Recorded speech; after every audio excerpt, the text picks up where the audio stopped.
Brothers and sisters, look, we all love the religion and we want to be religious. And we love our scholars and we love what we've learned. That's fine.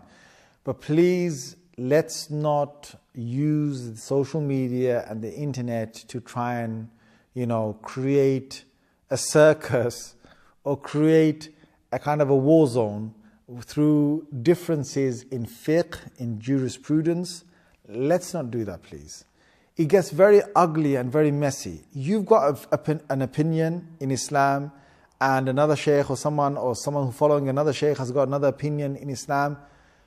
If people have got their evidences, they've got their evidences. And even scholars or people of deen or religion, they're not supposed to go online and start saying, I'm telling you, I give you a challenge to try and have a debate with me, and this is the date, and if you don't reply to me by this date, then there's going to be, it's almost like I've won the bout. Come on, guy, take it easy. Please take it easy. I know you love your religion and I know you think you're right.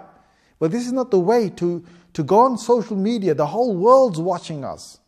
And Muslims who look up to scholars are watching these people go out there. And they're dressed as scholars, they speak like scholars, and they come onto the platform of YouTube or some other, social media platform, and they're kind of making this sound like this is how we deal with our problems. I give a challenge, and if this person doesn't meet my challenge, then that means I've won.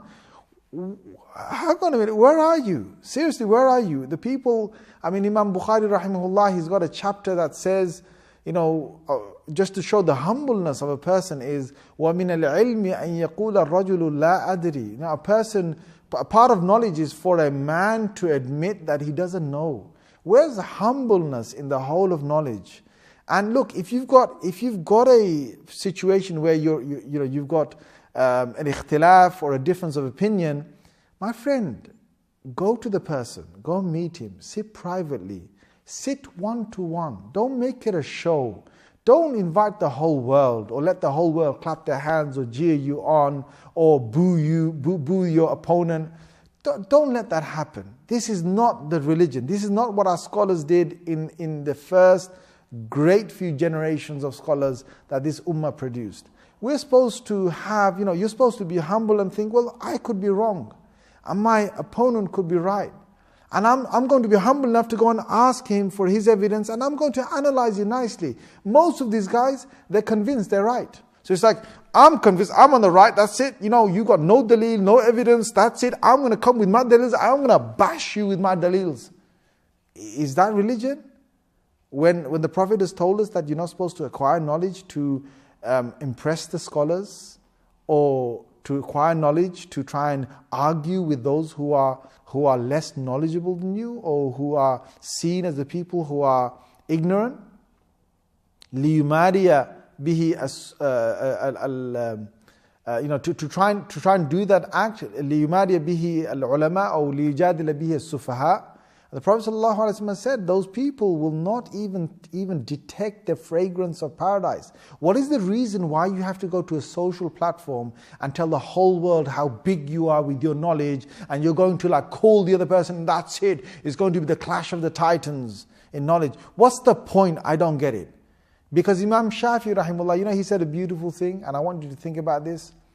Imam Shafi said that you bring me, I think it goes along this quotation, that you bring me 100 scholars that are all against me in my opinion, and I will be able to inshallah convince them. But you bring me one ignorant person and I've lost. Because an ignorant person will start doing that. They will start shouting, they'll start abusing, they'll start challenging in public like it's kind of a fight. With knowledge, seriously.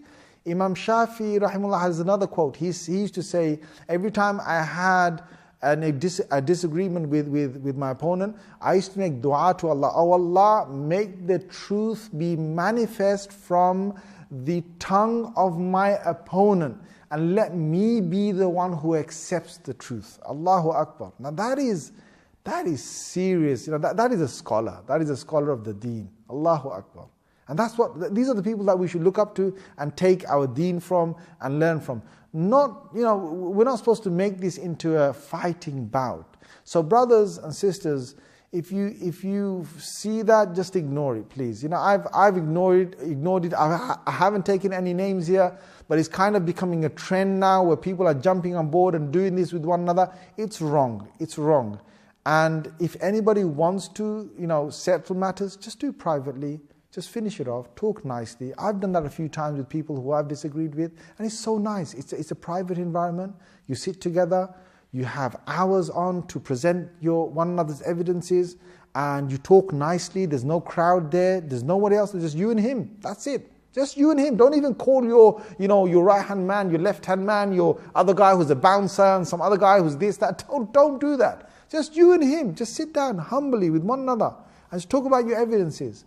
And even if you don't agree with one another, you'll walk away with respect. And that's what we need. We need respect. We need respect for people at this day and age, especially respect for the people who have knowledge.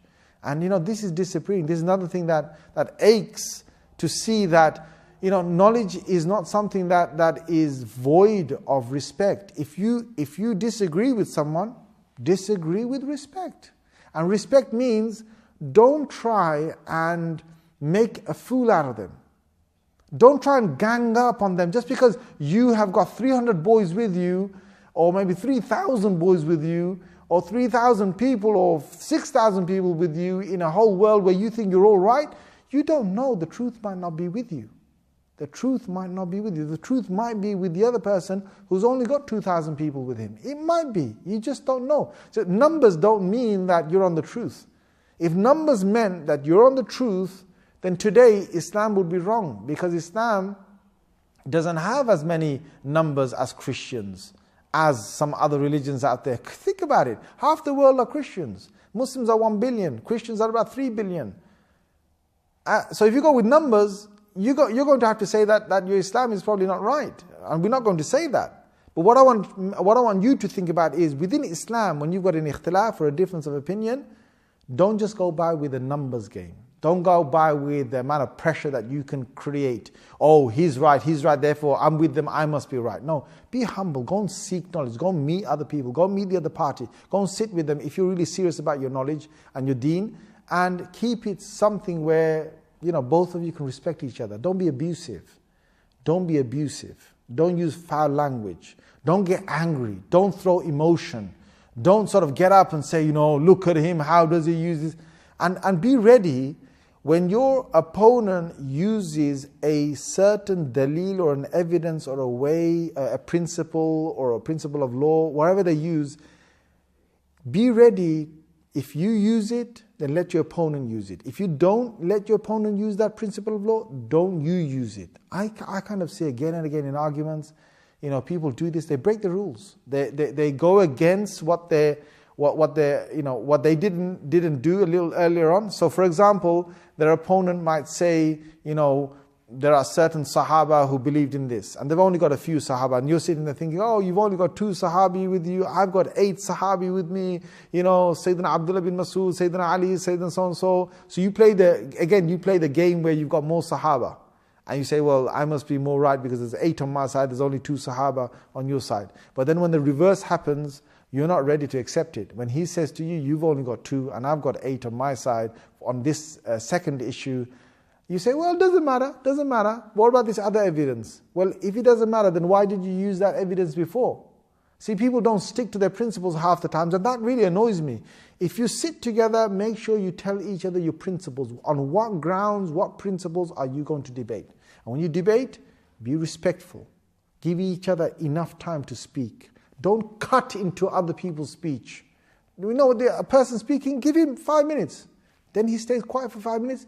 Then you speak for 5 minutes nicely. Then he speaks for 5 minutes. That's nice. That's respect. Not like you're speaking for 10 minutes and then the other person just opens his mouth and then you jab in again and speak again. No, I'm not accepting that. Whoa. Take it easy.